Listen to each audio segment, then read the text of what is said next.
జోహార్ తెలంగాణ విద్యార్థి అమర వీరులకు అన్న ఒకసారి అందరూ గట్టిగా సభ ముగించే సమయానికి వచ్చింది కాబట్టి ఒకసారి అందరూ పిడికిలెత్తి గట్టిగా ఇక్కడ గర్జిస్తే మనకు ఎవరైతే అన్యాయం చేస్తున్న వాళ్ళ గుండెల్లో గుణపాలు దిగాలే. జోహార్ తెలంగాణ విద్యార్థి అమర వీరులకు, జోహార్ తెలంగాణ విద్యార్థి అమర వీరులకు, జై తెలంగాణ, జై తెలంగాణ, జై జాగృతి. వాస్తవానికి మాది ఒక 2 నిమిషాలు చెప్పేటువంటి కథలు కాదు, వెదలు కాదు, సమయం లేదు కాబట్టి 2 విషయాలు చెప్పేసి ముగించేస్తా. వేదికపై ఆసీనులైనటువంటి జాగృతి అధ్యక్షురాలు కల్వకుంట్ల కవితక్క గారికి, అలాగే ఈ వేదికపై ఉన్నటువంటి జాగృతి నాయకులకు మరియు మా కుల బాంధవులకు, కుల బాంధవులు అంటే ఉద్యమ కుల బాంధవులందరికీ మీ అందరి పాదాలకు నా కన్నీటి రక్తపు కన్నీటి చుక్కలు. ఎంతో మంది బలై కొట్లాడి అన్యాయానికి గురైనాం కాబట్టి ఇలా ఒక మంచి వేదిక జాగృతి నుంచి దొరికింది. మస్తు రాసుకున్నాక నేను చాలా అసలు ఆ బాధ ఒక్కటి కాదు.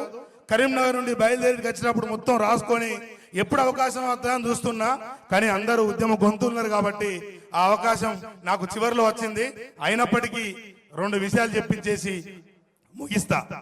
ముందుగా శాతవాహన యూనివర్సిటీలో మా పాత్ర ఎలా ఉండేది ఆ రోజులలో, మేము చేసిన కథలేంది అనేది మీకు తెలిస్తే రాబోయే రోజులలో అర్థమవుతుంది. శాతవాహన యూనివర్సిటీలో చిన్న యూనివర్సిటీ, ఆ చిన్న యూనివర్సిటీకి యూనివర్సిటీ పుట్టినప్పటి నుంచి వెళ్ళే అన్యాయం జరిగింది. ఒక 3 కోట్లు మాత్రమే కేటాయించింది ఆ యూనివర్సిటీకి. పాములల్లో తేళ్లలో బతికి అయినప్పటికీ కూడా శంకారాగం పూరించి మోగించి ఆ తెలంగాణ ఉద్యమానికి నాంది పలికినాం.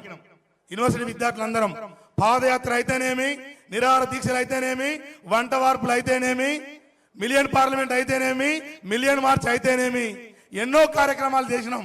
ఆ కార్యక్రమాలలో శాతవాహన విద్యార్థుల పాత్ర అమోఘం, అద్భుతం, మహాద్భుతం, అత్యద్భుతం. అంత గొప్పగా వెళ్ళినాం. ఈ యూనివర్సిటీ గురించి చాలా ఉన్నాయి అక్క. నేను ఈ నెల 23వ తారీఖు నాడు శాతవాహన యూనివర్సిటీలో పిహెచ్డి టాపిక్ తీసుకుంటున్నాను. తెలంగాణ ఉద్యమంలో కరీంనగర్ జిల్లా పాటలు, ఉద్యమకారుల పాత్రపైనే నేను పిహెచ్డి చేయబోతున్నాను. 3 ఏళ్లలో నికార్సైన తెలంగాణ ఉద్యమకారులు ఎవరో కూడా అక్క ముందు ప్రవేశపెట్టబోతున్నాను. అలాగే ఒకటి చివరగా అక్క, మీరు ఇచ్చేటువంటి మా తెలంగాణ ఉద్యమకారులకు మీరు ఏమైతే ఇస్తున్నారో మీ యొక్క ఎజెండా, జెండా ఏంటిదో ఆ ఎజెండా, జెండా చూసిన తర్వాత తెలంగాణ రాష్ట్ర వ్యాప్తంగా ఉన్నటువంటి తెలంగాణ ఉద్యమకారులు అందరూ కూడా అగ్గై మండుతారు. అలాగే అగ్గై మండుడే కాదు, బొందలు దవ్వే గడ్డపారలు అవుతారు. అలాగే ఎవరైతే కలుపు మొక్కలు ఉన్నాయో ఆ కలుపు మొక్కలు తీసేటువంటి కొడవళ్ళు అవుతారు.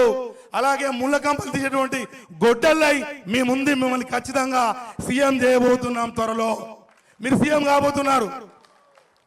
ఎందుకంటే మీరు మీ యొక్క మీ బ్లడ్డే ఉద్యమకారుల నుంచి వెళ్ళి ఒక పులి నుంచి వచ్చినటువంటి బ్లడ్ కాబట్టి ఇవాళ మీరు మాకున్నటువంటి బాధను వెదను మీరు గుండెలు కత్తుకొని మమ్మల్ని కడుపులో పెట్టుకొని సాగుకుంటారు కాబట్టి ఖచ్చితంగా మీరు మా యొక్క future Telangana, future CM Kalvakuntla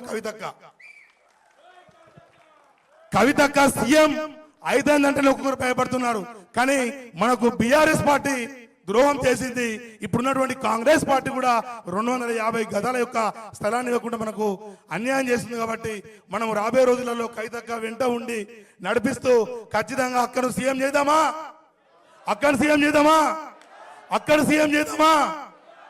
జై కవితక్క.